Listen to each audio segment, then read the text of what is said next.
एक allergic disease है जो हमारे शरीर की बनावट की वजह से हम किसी चीज़ के लिए एलर्जी होती है तो वो रिएक्ट करता है। इसलिए अस्थमा जो है क्रॉनिक डिजीज़ है, ये आती है जाती रहती है बट क्योर नहीं होती है। इसलिए asthma is not curable but yes asthma is controllable, उसको हम कंट्रोल कर सकते हैं बड़ी अच्छी से। बहुत लोग ऐसी मानना है कि अस्थमा जो है छोटे बच्चों में होता है और जैसे वो बड़े होते हैं वो ठीक हो जाते हैं। ज़्यादातर मरीजों में ऐसा नहीं होता है। अस्थमा जो है हर सांस की प्रॉब्लम अस्थमा नहीं है। तो जो बच्चे टाइम के साथ आउटग्रो कर जाते हैं अपनी सांस की प्रॉब्लम को, उनको शायद एलर्जी रहती है वायरल इन्फेक्शन वगैरह की वजह से, एलर्जिक रिएक्शन सा होता है, वायरल रिएक्शन होता है जिसकी वजह से वो क्योर हो जाता है। अस्थमा के मरीज तो समय के साथ उनका अस्थमा जो है उनके साथ ही रहता है। हाँ, ज़रूर बढ़ता घटता रहेगा, उसकी सिवियरिटी घटती रहेगी, उसकी बढ़ती रहेगी, वो चीज़ ज़रूर हो सकती है। बहुत लोग ये मानते हैं कि अस्थमा करने वाले मरीजों को एक्सरसाइज नहीं करनी चाहिए, ऐसा नहीं है। बहुत छोटी एक वैरायटी है अस्थमा की जिसको हम एक्सरसाइज इंड्यूस अस्थमा बोलते हैं।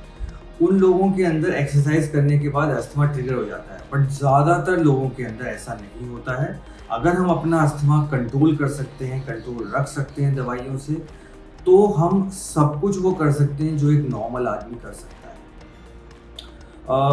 बहुत लोग ऐसे कहते हैं कि जो हमारे सांस में आवाज़ नहीं आ रही है तो ये अस्थमा नहीं है, ऐसा नहीं है। या तो उनको ये महसूस नहीं होता है या उनकी बीमारी जो है केवल जोर से एक्सर्शन करने के ऊपर ही सांस में आवाज़ निकालती है।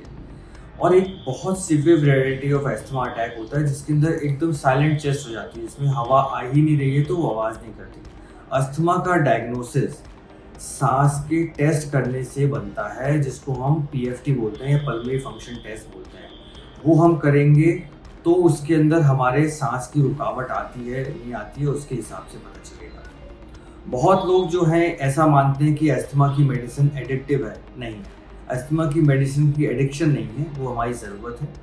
जिन लोगों को अस्थमा की तकलीफ रहती है वो दवाई से अगर कंट्रोल में रहती है तो उसको हम एडिक्शन नहीं बोलते हैं, उसको हम बोलते हैं ज़रूरत। तो अस्थमा की दवाई हमारी ज़रूरत हो सकती है, एडिक्शन का कारण नहीं बनती है। क्या बच्चे समय के साथ अस्थमा से आउटग्रो कर जाएंगे?